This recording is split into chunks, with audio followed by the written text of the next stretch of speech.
I gave my stepmom the perfect Mother's Day gift, then watched her face as she realized what it really meant. When my Aunt Lara died from an aneurysm, I was 19. She had raised me since my parents' accident when I was 8. 6 months after losing her, my brother Alex moved me into his sleek downtown apartment. His fiancée Marcus came with the deal. Expensive suits, perfect hair, and opinions about everything. I watched silently as they packed away Alara's vibrant paintings, replacing them with cold, minimalist art that opened up the space. Marcus called it an upgrade. I called it erasing her, but I smiled and nodded, carrying boxes of Marcus's designer shoes to the closet where Lara's paint-splattered boots used to sit. The boots had been her favorites, worn leather with splatters of crimson, cobalt, and gold that told the story of a dozen different paintings. I ran my fingers over them one last time before Marcus insisted they be donated. "No one wants those old things," he said with a dismissive wave, not noticing how my fingers trembled as I placed them in the donation box. "This will be good for you," Alex explained, his voice gentle but firm. "A more structured environment. I need you to try, Liam." So I tried. I wore the button-down shirts Marcus bought me instead of my graphic tees. I attended their dinner parties, making small talk with law partners who never remembered my name. I kept my sketchbook hidden and my grief buried beneath perfect manners and false smiles. The apartment itself was a monument to Marcus's taste, all chrome and glass and sharp angles. Nothing soft or welcoming like Alara's home had been. No mismatched furniture with stories behind each piece. No walls covered in art from her friends and students. Just expensive emptiness that echoed when I walked through it at night, unable to sleep. Alex didn't notice when I stopped laughing, too busy with Marcus's social calendar and the new clients he brought in, too distracted by their wine tastings and couples spa weekends. Meanwhile, I slept with Alara's old scarf under my pillow until it stopped smelling like her paint and jasmine perfume. The jasmine had been her signature scent. She'd mix the oil herself, dabbing it behind her ears before heading to her studio each morning. "Art needs all your senses," she'd tell me, letting me smell the tiny bottle. Even the invisible things matter. The memory of that scent faded a little more each day, like her presence in my life. Marcus tried, in his way. He bought me expensive birthday gifts, always things he would want. He set up networking opportunities with the sons of important clients. He even started a savings account for me, making sure Alex knew about his generosity. "Art is a hobby, not a career," he'd say, not looking up from his tablet. "Think about business school. Connections. Liam." Each time he said it, I'd nod politely while my stomach nodded. I'd watch his manicured fingers tap across his screen, remembering Alara's paint-stained hands guiding mine across canvas, teaching me that creation was worth more than connections. But when I couldn't sleep, haunted by memories of Alara, it was our old family photos I turned to for comfort. When I felt lost, it was her voice in my head that guided me, not Marcus's practical advice. I kept a small box of memories hidden in my closet. Photos of Alara and me at art festivals, ticket stubs from museums we'd visited, a birthday card she'd given me just weeks before she died. "To my brilliant artist," she'd written in her flowing script. "Never stop seeing the world in colors others miss." I'd trace those words with my fingertip when Marcus's world of black and white became too suffocating. The breaking point came when my mixed media piece was accepted into a local gallery show, my first real opportunity. Opening night fell on the same evening as Marcus's important dinner for senior partners. "Obviously, you'll need to skip the gallery," he said, straightening his tie in the mirror. "The Hendersons are bringing their daughter. She's at Yale Law. Connections. Liam." He didn't even look at me as he said it, just adjusted his platinum cufflinks, a gift from Alex on their anniversary. The dismissal stung like a physical slap, my achievement reduced to an inconvenience in his carefully scheduled world. Alex started to object, then stopped when Marcus placed his hand on his arm. "It's just a local show," he finally said. "There will be others." I saw the conflict in Alex's eyes, a momentary resistance before he yielded to Marcus's influence. It was a pattern I'd watched develop over months, my brother's independence slowly eroding under Marcus's subtle pressure. I went to my room and pulled out the worn leather sketchbook Alara had left me. I'd been afraid to open it fully, worried about ruining her final drawings. But that night, I carefully examined every page. Her last works were studies of light and shadow, explorations of hidden spaces revealed. In the back cover, I found a small pocket I'd never noticed before. Inside was a tiny silver locket and a note in Alara's looping handwriting. "If the colors start fading from your world, this key opens the truth. Look where light never reaches." The locket was tarnished slightly, warm against my palm as I examined it. Inside was a small key. I knew immediately what it was for. The next morning, instead of preparing for Marcus's dinner, I took a bus to Alara's old studio building. The ride was familiar, 20 minutes across town to the converted warehouse where she'd worked for 15 years. The neighborhood was changing, hipster coffee shops replacing the old diners she'd loved, but her building remained untouched, its brick exterior weathered and solid. The landlord recognized me and let me in. Mr. Ramirez had always liked Alara, appreciating how she brought cookies to the building meetings and helped organize the annual art walk. "I kept her space," he confided as we climbed the stairs. "Couldn't bear to rent it out yet." The hallway smelled of turpentine and dust, comfortingly familiar. Behind where her favorite tapestry used to hang was a small hidden alcove. The key fit perfectly into a dusty wooden box tucked inside. With trembling hands, I opened it. The hinges creaked softly, releasing the scent of Alara's jasmine oil that had been trapped inside. Beneath some old paint rags was a hidden compartment containing several sealed envelopes and a thick file labeled Marcus. I picked up the letter addressed to me. "My dearest Liam," it began. "If you're reading this, my suspicions were right. I've been investigating Marcus since the day Alex brought him home. What I found will change everything." My heart hammered against my ribs as I read further, her words confirming fears I hadn't even fully acknowledged. The studio grew colder around me as I opened the file, spreading its contents across her old work table where we'd spent countless hours painting together. I spent the night at Zoe's, tossing and turning on her lumpy futon. Every time I closed my eyes, I saw Alara's handwriting, the security footage of Marcus entering her building, the medical articles about induced aneurysms. By morning, my determination had crystallized into something hard and unbreakable. Zoe's apartment was tiny but welcoming, crammed with mismatched furniture and string lights that reminded me of Alara's place. The smell of coffee and paint thinner hung in the air. Zoe was an art student I'd met at a community workshop months ago. She didn't ask questions when I showed up at her door with a backpack and haunted eyes, just made up the futon and gave me space. "You look like hell," Zoe commented, handing me coffee in a chipped mug. She'd returned late from her shift to find me surrounded by papers, connecting dots with a fervor that reminded me of Alara. "Thanks," I mumbled, accepting the caffeine gratefully. "I need to get to Alex." "Wear this." She tossed me a clean button-down that must have belonged to an ex-boyfriend. "And take these." She pressed a small USB drive into my hand. "I copied everything from your files last night while you were in the shower, just in case." I looked at her surprised. "In case of what?" Her eyes were serious, dark circles beneath them from her late-night waitressing shift. A strand of her curly hair fell across her face as she leaned forward. "In case Marcus realizes what you're doing." The coffee shop on 8th Street was busy with the morning rush when I arrived at 9:45. The air smelled of espresso and pastries, conversations creating a buffer of white noise around me. I chose a table in the back corner where we could talk privately, but still be surrounded by witnesses. The file sat heavy in my backpack, Alara's locket cold against my chest. At 10:05, my phone buzzed. "Alex, running late, be there in 15 minutes. I ordered another coffee, watching the door each time it opened. The baristas called out names, steam hissed from machines, customers came and went. No Alex. At 10:25, another text. "Alex, sorry, something came up at the office. Need to reschedule." My stomach dropped, a cold weight settling there. I called him immediately, fingers tightening around my phone. "Hey," Alex answered, his voice tight. "I can't talk long." "Alex, this is important. I need to see you today." I kept my voice low, conscious of nearby tables. "Marcus says one of the senior partners is having a crisis. I have to have to handle it. Marcus says, I repeated, emphasizing the words. Or your actual boss says? Silence stretched between us, filled only by muffled office sounds on his end. I could picture him at his desk, expensive pen tapping against legal pads, framed photo of him and Marcus prominently displayed. What's that supposed to mean? He finally asked. Just, when was the last time you made a decision without checking with Marcus first? The question came out sharper than intended, frustration bleeding through. That's not fair, Alex snapped. He's my partner. We consult each other. Like when you consulted him about coming to my gallery opening? I couldn't keep the bitterness from my voice, remembering how quickly he deferred to Marcus's priorities. Another pause. I could hear him breathing, the slight creak of his office chair as he shifted. I'm not having this conversation over the phone. I'll meet you at lunch. Cafe Meridian at 1 o'clock. He hung up before I could argue. I sat back, uneasy. This delay felt deliberate, like Marcus was buying time. But for what? I ordered another coffee and opened my laptop, organizing my evidence. The coffee shop had emptied somewhat, the morning rush giving way to a quieter lull of remote workers and students. As I worked, a shadow fell across my table. Fancy meeting you here? I looked up into Marcus's perfect smile, his eyes cold as winter. My blood turned to ice. He wore a charcoal suit that probably cost more than 6 months of my art supplies. His cologne subtle but expensive. Marcus, what are you doing here? My voice sounded steadier than I felt, though my pulse raced in my throat. Getting coffee. Same as you. He sat down uninvited, setting his expensive leather portfolio on the table. Alex mentioned you wanted to meet him. Something important to discuss? I closed my laptop carefully, sliding it into my bag. The evidence file remained hidden in my backpack beneath the table. Just brother stuff.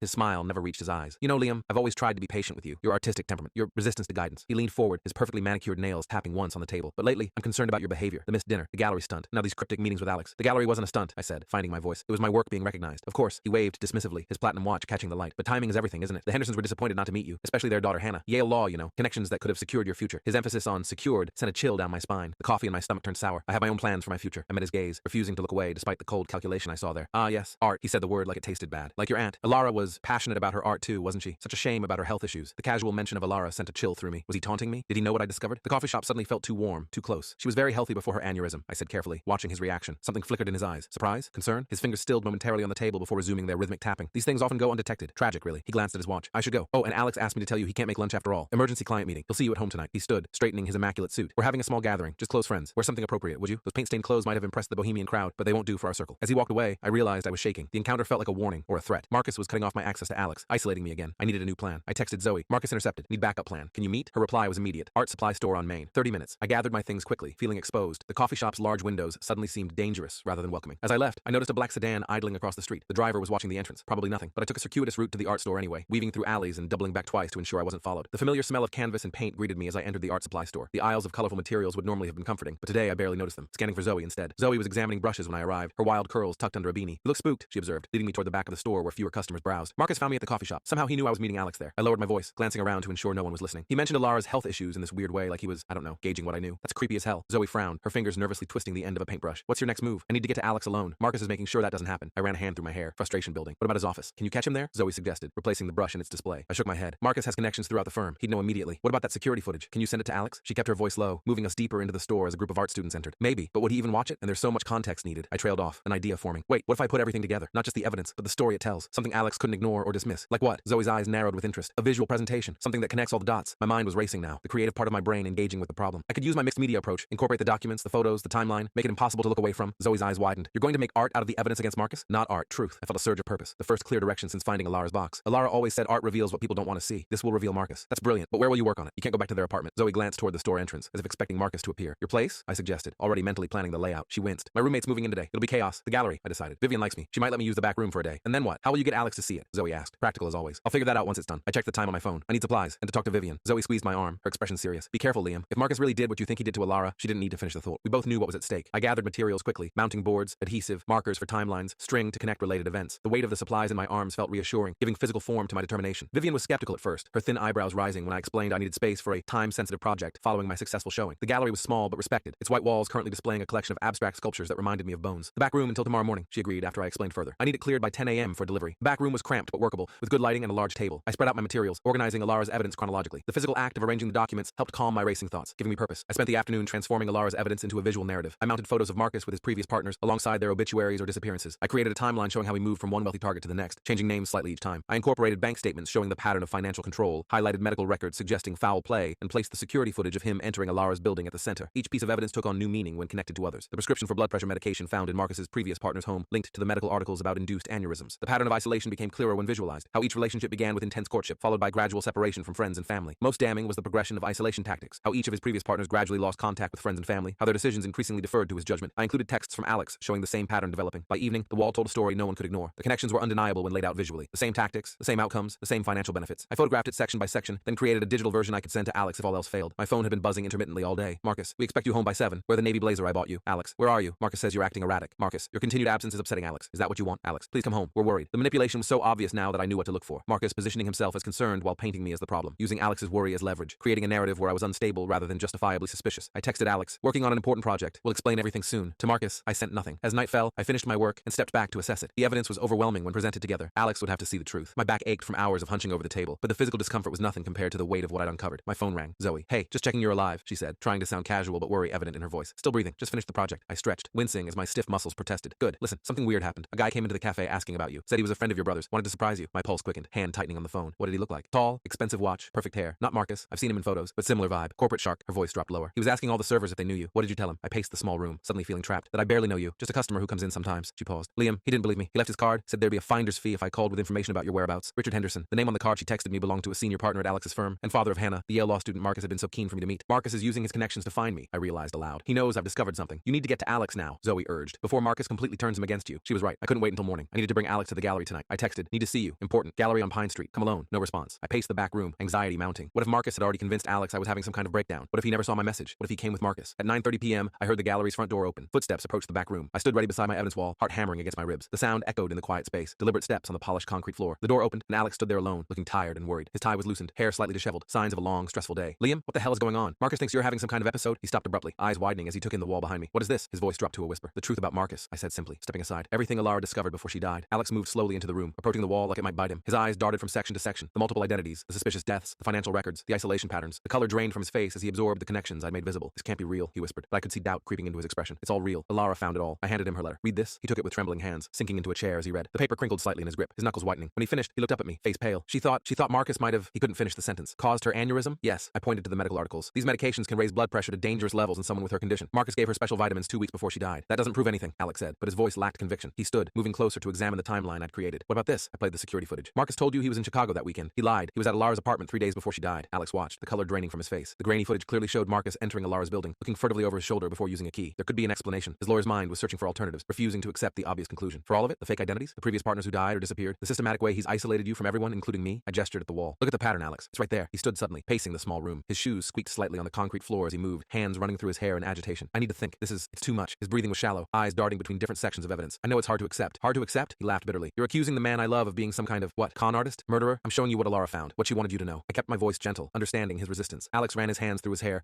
a gesture so reminiscent of our father that my throat tightened. Why would he do this? We have a prenup. He wouldn't get much if we divorced. Check the life insurance policy, I said quietly. I bet he's the sole beneficiary. Alex stared at me, the implications sinking in. His breathing stuttered as the pieces connected in his mind. He pulled out his phone. What are you doing? I asked, suddenly alarmed. Calling him. I need to hear his explanation. His thumb hovered over Marcus's contact. I lunged for the phone. No, Alex, if he knows we found Alara's evidence, too late. The call connected. The speaker icon illuminated. Alex, where are you? Marcus's voice, tinny through the speaker, filled the small room. I'm with Liam, Alex said, his voice surprisingly steady. At the gallery. A pause. Is everything all right? You sound strange. Actually, no. Liam has shown me some concerning information about you. Previous identities, partners who died under suspicious circumstances. Alex's lawyer training was evident in his controlled questioning. Another pause, longer this time. When Marcus spoke again, his voice had changed, harder, colder. I see. And you believe these ridiculous accusations? I don't know what to believe, Alex admitted. But there's evidence, Marcus. A lot of it. Evidence? Marcus laughed, but there was no humor in it. Your unstable brother and your dead aunt's conspiracy theories? That's not evidence, Alex. That's a cry for help. There are documents, photos, security footage of you at Alara's apartment when you told me you were in Chicago. Alex's voice strengthened as he spoke. Silence. Then, I can explain everything, but not over the phone. Where exactly are you? I'll come to you. Alex looked at me, uncertainty in his eyes. I shook my head frantically, drawing a finger across my throat in a cutting motion. I need some time to process this, Alex said finally. Of course. Marcus's voice was smooth again. Reasonable. Take all the time you need. But Alex, be careful around Liam. He's clearly not well. Remember how erratic he's been lately? The missed appointments, the mood swings, the paranoia. I could see doubt flickering across Alex's face. Marcus's words finding purchase in his mind. Just come home when you're ready, Marcus continued. We'll sort this out together. I love you. Alex ended the call, looking shaken. He sounded so normal, concerned. That's his talent, I said, appearing normal while manipulating everyone around him. I pointed to the section of my presentation showing his pattern of gaslighting previous partners. Look at the language he uses, making you doubt your own perceptions, painting me as unstable. Alex stared at the evidence wall again, conflict evident in his expression. The fluorescent lights hummed overhead, casting harsh shadows across his troubled face. I need to verify some of this myself, if even half of it is true. He trailed off, the implications too disturbing to voice. We should go to the police, I urged. With what? Old newspaper clippings and your aunt's suspicions? He shook his head. We need more concrete proof that he did something illegal. What about Alara's death? If he tampered with her medication, that would be nearly impossible to prove now. Alex's lawyer brain was taking over. We need financial records, proof of identity fraud, something tangible. My phone buzzed with a text from Zoe. 2 men asking about you at cafe. One showed Henderson's card, the other had a photo of you. Be careful. I showed Alex the message, my hand slightly unsteady. Marcus is looking for me, using his connections. Alex's expression hardened, decision crystallizing. Pack up what you need. We're leaving. Where are we going? I quickly gathered the original documents, shoving them into my backpack. My colleague Penelope has a lake house about an hour from here. She owes me a favor. He was already dialing. We'll go there tonight. Sort through all of this evidence properly. Decide our next steps. Relief washed over me. Alex believed me, at least enough to take precautions. What about Marcus? I'll text him that I'm staying at a hotel to think. He won't know where we are. Alex spoke briefly with Penelope, securing permission to use the lake house. Let's go. My car's around the corner. I quickly photographed the remaining sections of the wall, then packed the original documents back into my bag. As we slipped out the gallery's back door, I felt a weight lifting. Finally, Alex was seeing the truth. The night air was cool against my face as we hurried down the alley behind the gallery. Streetlights cast long shadows, every sound making me jump. A cat knocking over a trash can, distant traffic, the echo of our own footsteps. The drive to Penelope's lake house was tense and mostly silent. Alex white-knuckled the steering wheel, occasionally asking clarifying questions about specific pieces of evidence. I answered answered as best I could, watching him process the unthinkable reality that the man he loved might be a dangerous predator. I keep thinking about all the little things that didn't quite add up, Alex said as we turned onto a dark country road. Comments about his family that changed slightly each telling. The way he never wanted me to meet his college friends, how he always had a reasonable explanation for everything. That's how he operates, I said gently. Lara noticed it too. Alex's jaw tightened. If he heard her, he didn't finish the thought. He didn't need to. The lake house was a modest cabin on a wooded lot, dark and quiet when we arrived. Crickets chirped in the surrounding forest, and the lake reflected moonlight in rippling silver patterns. Alex found the hidden key where Penelope had described, and we entered cautiously, flipping on lights to reveal rustic but comfortable furnishings. We should be safe here, Alex said, checking his phone. No service. There's a landline for emergencies, but it's unlisted. We spread the evidence across the dining table, organizing it more methodically than I had at the gallery. Alex approached it like a legal case, creating categories: financial irregularities, identity changes, suspicious deaths, isolation tactics. The wooden table creaked under the weight of Alara's investigation, our shadows stretching across the documents as we worked. The pattern is undeniable, he admitted around midnight, rubbing his tired eyes. But proving criminal intent is another matter entirely. What about this? I pulled out the envelope from Mr. Ramirez that I hadn't fully examined yet. Inside was a statement he'd written describing how Marcus had asked about Alara's studio security, claiming he wanted to surprise her with renovations. Alex read it carefully, the paper crinkling in his hands. This helps establish premeditation if we can prove he tampered with her medication, but that's a big if. We worked through the night, building a case. The cabin creaked and settled around us, wind rustling through the surrounding trees. Around 3 a.m., Alex found something in the financial records. Large transfers from joint accounts Marcus had shared with previous partners, all routed through shell companies before disappearing offshore. This is financial fraud at minimum, Alex said, suddenly more alert. And look at the timing. Each transfer happened shortly before or after his partners died or disappeared. Can we take this to the police? I leaned forward, hope rising. Maybe, but Marcus has connections in the department through the firm. Alex tapped his fingers on the table, thinking, we need to approach this carefully. If he realizes we're building a case, the implication hung in the air between us. If Marcus had unalived before, he wouldn't hesitate to protect himself again. Get some sleep, Alex finally said. We'll continue in the morning. I took the small bedroom while Alex claimed the couch. The room was simple, knotty pine walls, a patchwork quilt on the bed, a small window overlooking the lake. Despite my exhaustion, sleep came fitfully. Every creak of the old cabin startled me awake. The unfamiliar shadows and sounds kept my nerves on edge, my mind replaying the day's revelations in endless loops. Around dawn, I gave up and returned to the main room. Pale light filtered through the windows, illuminating dust motes in the air. Alex was already up, staring at his phone with a grim expression. What's wrong? I asked, noticing the tension in his shoulders. I had to turn my phone on to check something in my email. 3 missed calls from Marcus and this text. I know you're with Liam. I'm worried about both of you. Please call me. He's trying to sound concerned, I said, pouring myself coffee from the pot Alex had made. The mug was heavy ceramic, painted with pine trees. I know, but look at this. He showed me his email. There was a message from Marcus with the subject line, concerned about Liam, sent to Alex and several senior partners at the firm. Attached were photos of my evidence wall at the gallery, but with key documents missing or altered to make my case look flimsy and obsessive. How did he get these? I gasped, nearly spilling my coffee. The gallery must have security cameras, Alex realized. He went there after we left. The email described me as increasingly paranoid and fixated on conspiracy theories about Marcus. It expressed concern about my mental health and suggested I needed professional intervention. He's getting ahead of us, Alex said grimly, creating a narrative where you're unstable and I'm being manipulated by you. Classic gaslighting, I muttered, making us doubt ourselves while painting himself as the victim. Alex nodded, a new determination in his eyes. We need to move faster. I'm going to call Linda Watson. Who's that? I asked, setting down my mug. A detective I worked with on a case last year. She's not connected to our firm's usual police contacts. I trust her. Alex's voice held conviction I hadn't heard in months. While Alex made the call on the landline, I reviewed our evidence again, ensuring we had copies of everything. The original documents were our strongest proof. They couldn't be dismissed as easily as my visual presentation. Alex returned, looking cautiously optimistic. Linda's willing to meet us, unofficially at first, to review what we have. When? I organized papers into folders, securing them with clips. Today at noon, at a diner about 20 minutes from here. He checked his watch. We should get moving. As we gathered our materials, Alex's expression grew troubled. I still can't believe I didn't see it. All those red flags. Marcus is good at what he does, I said. He fooled a lot of people before you. Not Alara, Alex said quietly. She saw through him from the beginning. She had good instincts about people. Always did. I remembered how she'd assess people in seconds, her artist's eye catching the subtle tells others missed. Alex squeezed my shoulder. So do you, Liam. I should have listened when you were unhappy about moving in with us, about the changes to your life. The acknowledgement meant more than he could know. For months, I'd felt invisible in their sleek apartment, my feelings dismissed as immaturity or artistic temperament. We loaded the car and headed toward the diner, following winding country roads. Morning sunlight filtered through the trees, dappling the road ahead. Alex drove while I organized the most compelling evidence for Detective Watson. We should focus on the financial fraud first, Alex advised. That's the easiest to prove. Then the identity theft, then the pattern of suspicious deaths. I nodded, arranging the documents accordingly. The car smelled faintly of leather and Alex's cologne, familiar scents that brought back memories of before Marcus, when it was just the two of us figuring out life after Alara. As we rounded a curve, Alex suddenly tensed. There's a car behind us, he said, checking the rearview mirror. It's been there since we left the lake house. I turned to look. A black sedan was maintaining a consistent distance behind us. Could be coincidence? Maybe. Alex didn't sound convinced. His knuckles whitened on the steering wheel as he took a sudden turn onto a side road. The sedan followed, its dark windows revealing nothing about the driver. Definitely not coincidence, I said, my mouth dry with sudden fear. Alex accelerated, taking another turn, then another. The sedan stayed with us, gaining ground. The peaceful country scenery blurred as our speed increased, gravel crunching under the tires. Who is it? I asked, fear rising in my throat. I don't know. Could be someone Marcus hired. Could be Marcus himself. Alex's voice was tight with concentration. Hold on. He floored the accelerator, the car lurching forward on the narrow country road. The sedan kept pace, closing the distance between us. My heart hammered against my ribs as I clutched the evidence file to my chest. As we approached an intersection, Alex made a split-second decision, cutting across traffic to make a left turn. Horns blared as cars swerved to avoid us. The maneuver bought us some distance, but the sedan was still visible in the rearview mirror. There's the diner, Alex pointed ahead. We're early, but maybe Detective Watson is already there. The roadside diner looked ordinary enough. A chrome-sided building with a neon open sign and a half-full parking lot. Alex pulled in, parking near the entrance. Grab the evidence, he instructed. We'll go inside. Find a booth in the back. If that car follows us in, we'll ask the staff to call the police. We hurried inside, the bell above the door announcing our entrance. The diner smelled of coffee and bacon, the sizzle of the grill and clatter of dishes creating a comforting background noise. It was moderately busy with the breakfast crowd, truckers hunched over plates of eggs, families with children coloring paper placemats, elderly couples sharing sections of newspaper. Alex scanned the room, then led me to a booth in the far corner with a clear view of the entrance and parking lot. The vinyl seat squeaked as we slid in, the table slightly sticky from previous customers. The waitress approached with menus. Coffee? She had tired eyes and a name tag that read Doris. Please, Alex said. 2 cups, and we're expecting someone to join us shortly. Detective Watson. The waitress nodded and left to get our coffee. Through the window,